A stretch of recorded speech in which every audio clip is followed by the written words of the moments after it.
Welcome to today's video, guys. My name's Adrian. Today we're going to be ranking every single Coachella lineup from 1999 all the way till 2019. That's 20 different lineups, and it's going to be one of those ranking tiers. The S tier means it's one of those GOAT years, one of those years that you could not miss. Then we're going to have the A, B, C, and D. Some of my personal experience, some articles that I read, and if you disagree, because I know a lot of people are going to be pissed off, let me know your ranking in the comment below. And if you want to do your own ranking like the way I did it, I'll put a link in the description where you guys can do your own rankings. Take a screenshot and send it to me on Instagram or Twitter at Wonderful. If you're new to our channel, we make a brand new Coachella video every single Monday. I have like over 50 videos all about Coachella if you want to find more about Coachella. So let's get started. So the first one we have is the 1999 tier. So let's see right here. We have the Chemical Brothers, Beck, Rage Against the Machine, Tool. This is the first Coachella, 1999. So this, like, the historical significance is the first Coachella. Overall, pretty good lineup. Does not age very well because some of these artists are no longer around or they kind of fell off a little bit. So I'm putting the 1999 Coachella. 1999 is gonna be a beat. Coachella 2001, we have Jane's Addiction, Weezer, Fatboy Slim, Paul Oakenfold, the Chemical Brothers, The Orb, The Roots. It was a one-day event. Coachella 1999 actually lost a lot of money, so 2001 they didn't go as top heavy. It was kind of like, oh, let's restart this whole structure again and let's see if we could make this festival work. And I'm not a big fan of the 2001 lineup. It did not age very well. The headliners, although they were really popular at that time, I just don't see it. So I'm gonna put Coachella 2001 in the D category. Until 2002, we have a two-day event, which was Saturday and Sunday. Actually, Bjork, Oasis, the Chemical Brothers again, the Foo Fighters, the Strokes, Tiesto. I mean, this is a pretty solid lineup. Jurassic 5. So when we look at Coachella 2002, I think it's pretty solid. Again, some of them didn't age really well. There's not a lot of history behind this, so I'm gonna put Coachella 2002 at a tier. Let's see where we put it. Coachella 2002. It's gonna be a Coachella 2003. You have the Beastie Boys. You have the Red Hot Chili Peppers. Now this list is pretty solid because these are legendary bands. Red Hot Chili Peppers came on to headline again later in future Coachella. So Coachella 2003 is pretty solid overall. Jack Johnson, Iggy. Now I just don't think it ages very well, and I think it's pretty solid. So I'm gonna put Coachella 2003 in the ranking of a C. Nothing too special about 2003. Coachella 2004. We have Radiohead. We have The Cure, Pixies, which was the huge controversy they had with George Bush and all that stuff. So I was having trouble ranking it between two different ones. So Coachella 2004 did not age very well. You have Coldplay, Weezer, which might have performed their last Coachella ever at Coachella 2019, and you have 9 Inch Nails, which was super popular during that time. It's very forgettable. It has some people that blew up. Overall, this lineup does not compare to the other Coachella lineups that we've had before. Although we have Arcade Fire as a small lineup again that are coming back in 2011 and 2014 to headline, so that's pretty cool that you get to see these small little bands here end up coming back to Coachella 2005. But it's not a D tier, so we're gonna put it on the C tier. One of the greatest music performances in history. We have Daft Punk at Coachella. The last time they've been at Coachella, and we've been wanting them to come back. Everybody keeps saying they've been rumored over the last like 8 years, so maybe Coachella 2020. Hopefully, let's cross our fingers. This one, legendary. You have Daft Punk, you have Tool, Madonna. Little side note, somebody was added 2 days before the festival actually started, coming off some Grammy awards, and he just had his birthday happen. So his Kanye West was added to the lineup last minute, and that was the first time Kanye had ever performed at Coachella. And historical significance, the headliners: Madonna, Daft Punk, Tool, Kanye. This one ages very well, so I'm gonna put Coachella 2006 at the S tier. That is the first one we have for the S tier. 2007, we have Bjork, the Red Hot Chili Peppers, Rage Against the Machine, Arcade Fire, Tiesto, the Arctic Monkeys, Interpol. Some of these artists end up coming back to headline again. Like I said, Red Hot Chili Peppers, you have Arctic Monkeys, Interpol's come back, the Black Keys. So Coachella 2007, although it's super dope, there's nothing historical like the Daft Punk performance or something like that. So I'm gonna put Coachella 2000 in the A. 2007 and the A.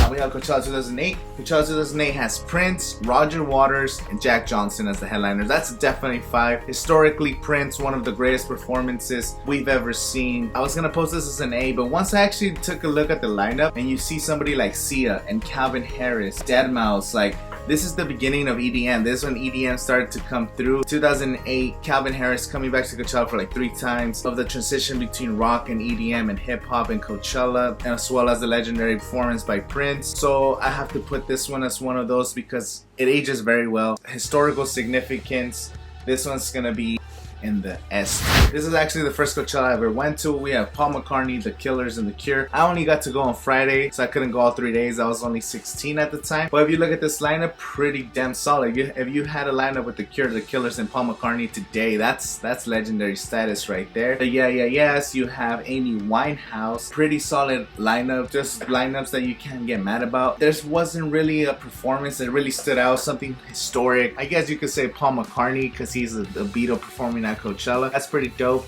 So we're gonna put Coachella 2009 into the A tier, not an S tier, but definitely a super solid lineup. Jay-Z, Muse, Gorillaz, Pavement, Tiesto, LCD Sound System. This Coachella lineup is pretty solid overall. The headliners, Jay-Z, Muse, and Gorillaz, it would be very well. However, as far as aging well, then Crooked Vultures, Muse they stay relevant, but rock has in general kind of gone down a little bit. Gorillaz had a new album that kind of flopped recently, so I just don't see them aging super well. Now Coachella 2000, I just don't see it being an S tier, so I'll put it in the A tier just because it's dope, but it doesn't have the edge.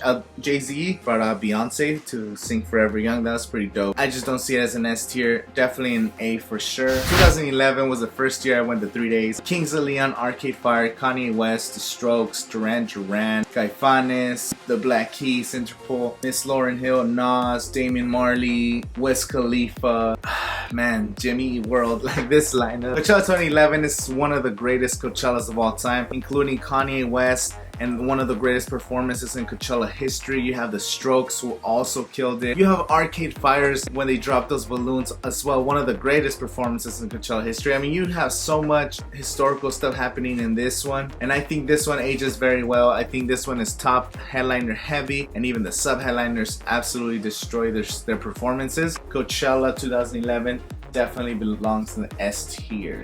Black Keys, Radiohead, Swedish House Mafia, Dr. Dre and Snoop Dogg at the Drive-In, Justice, Flores and the Machine, Avicii, Rest in Peace, The Weeknd. I mean, Coachella 2012, probably one of the greatest Coachellas of all time, including one of the greatest performances of all time with Dr. Dre and Snoop Dogg. They brought out Eminem, they brought out 50 Cent, they brought out Hologram Tupac, they brought out Kendrick, they brought out Wiz Khalifa. And speaking of Kendrick's actually super tiny on this lineup. I think this is one of the most solid lineups we've had in Coachella's history. The first time Coachella became 2 weekends actually, but 2012 was the first year that was back-to-back weekends. 2011 was the first year that was a mandatory 3-day. 12, just historically, the performances definitely in the S tier.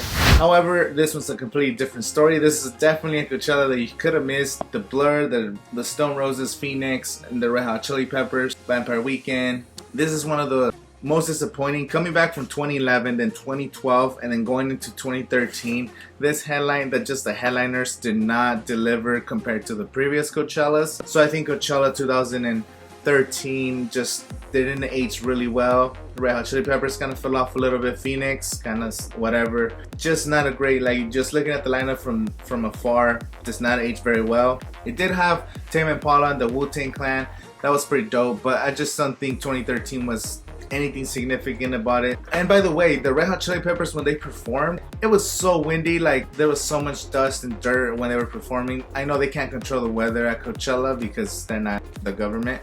I just don't think this is a very memorable one, so we're gonna put Coachella 2013 in the D tier. In 2014, we have Outkast, Muse, and Arcade Fire. Outkast reuniting for the first time in a long time. Format Coachella. Weekend 1, they had a kind of disappointing performance, but they actually delivered on Weekend 2, which was dope. I was a huge fan of Muse going into this festival. The crowd wasn't really into it, or I don't know what happened, because at the same time that Muse was playing, Pharrell was gonna play, and Nas was playing at the outdoor, so a lot of people were more focused on the hip-hop act and watching Muse, which kind of took away from their performance. This lineup overall, the headliners are pretty good. Arcade Fire though, like if you compare it to the 2011 performance they had, it's not even as good, and they were the closing headliner. Kid Cudi did pretty good playing in the main stage. He played around Sunset. So Flosstradamus coming up on this one. Little Dragon, Duck Sauce was awesome. It's a pretty solid year, so we're gonna rank this one in the B.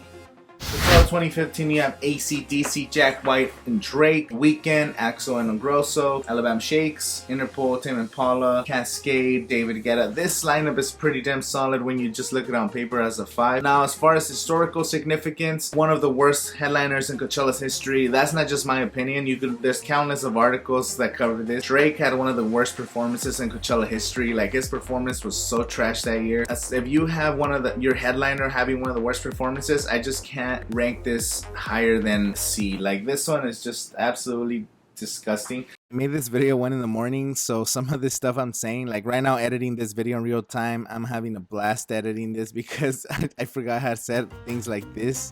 As far as AC/DC, legendary band, I absolutely love them. This is one of Brian Johnson's last performances. I don't know, it just felt a little bit off, and they played like an extra 30 minutes. Like, I get that AC/DC is awesome, but it did drag a little bit, and I'm a huge fan of AC/DC anyway.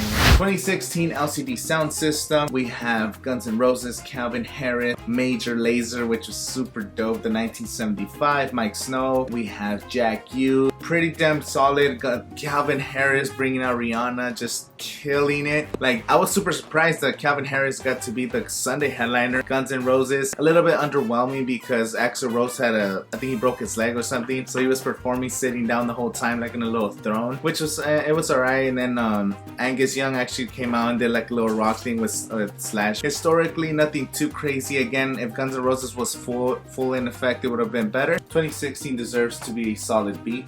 Radiohead, Beyonce and Kendrick Lamar. Quick note, Beyonce actually didn't perform in 2017 because she was pregnant with twins. So who replaced Beyonce was Lady Gaga, coming off performing at the Super Bowl. That's when she actually filmed a lot of the scenes for the movie A Star Is Born. If you haven't seen that movie, you should definitely check it out. Some of those concert footages were actually filmed at Coachella. I mean, this Coachella is super solid. You have Kendrick Lamar, who did a visually stunning performance on Sunday. I actually got to meet Liza Koshy during the performance. For Schoolboy Q, who did great. Gucci Mane, you have DJ Snake, Future, who brought out Drake. You have Travis Scott, who did an incredible performance on Friday. I mean, this is one of the best lineups. Even without Beyonce, Lady Gaga did one of the greatest Coachellas. Just overall, look at the lineup, it's just solid. And I think this lineup, Lil Uzi Vert, DJ Khaled, historically it's gonna age very well because Travis Scott might come back and headline in the future. And you have Coachella 2017. That's an A tier. The Weeknd, Beyonce, and Eminem. I mean, just looking at the top of the list. Then you have Migos, Cardi B, Miguel, Portugal the Man, Odessa, SZA, Kygo. I mean, War on Drugs, Vince Staples. This is one of the most just top-heavy lineups we've had. And as far as historical significance, you have Coachella, a Netflix documentary, and they're missing 2017, so she had to make up for it. Beyonce decided that she was going to work her butt off in order to come and deliver one of the greatest performances in Coachella's history. Eminem, a legend, finally came to Coachella. This lineup is something that people just couldn't miss because of Beyonce. This one definitely deserves to be on the S tier. This is one of those Coachellas that you cannot miss. Coachella 2018. And finally, we have Coachella 2019, which was this year. Coachella, we had Childish Gambino, Tame Impala, Ariana Grande, Kid Cudi. Originally it was supposed to be Kanye West, so this year they ended up moving Ariana Grande to be the headliner on Sunday. We still got Kanye for Sunday Service, which made up for it. So as far as historical significance, you have the Sunday Service, Childish Gambino's performance, which he told everyone to turn their cell phones off, Tame Impala's incredible light show, you have Kid Cudi's performance. And as far as how's this lineup gonna age well, it just happened. Ariana Grande's performance, which was a little bit weak. That's like the only negative thing I have, because your lineup is you're as good as your closing act. Billie Eilish is gonna come back and headline Coachella in the next like 3 to 4 years. She's gonna be like one of the biggest artists in the world. She already is one of the biggest artists in the world. So everything that happened, I'm gonna put Coachella 2019 at an A list. Thank you guys for watching this video. Don't forget to like and subscribe if you haven't already. We make a brand new Coachella video every single Monday. I know. Let me know your thoughts in the comments below. And again, if you want to see more Coachella content, I have over 50 videos all about Coachella, as well as a brand new Coachella video every single Monday. And as always, see you at Coachella.